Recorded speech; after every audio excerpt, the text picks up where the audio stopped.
Customer states I tried changing my alternator and I couldn't do it. Couple issues here.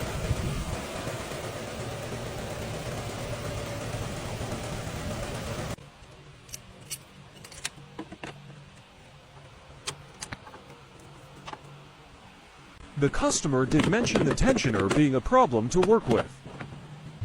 A lot of these cars have a slot to hold the tensioner in place.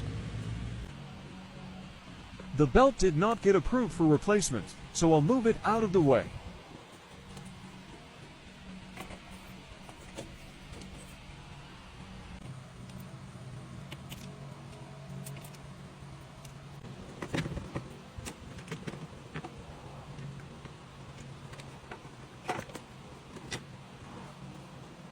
I'm assuming this alternator is from Amazon.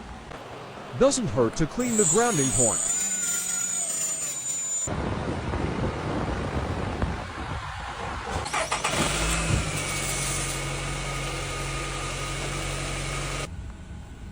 Oh. Do you guys buy parts from Amazon?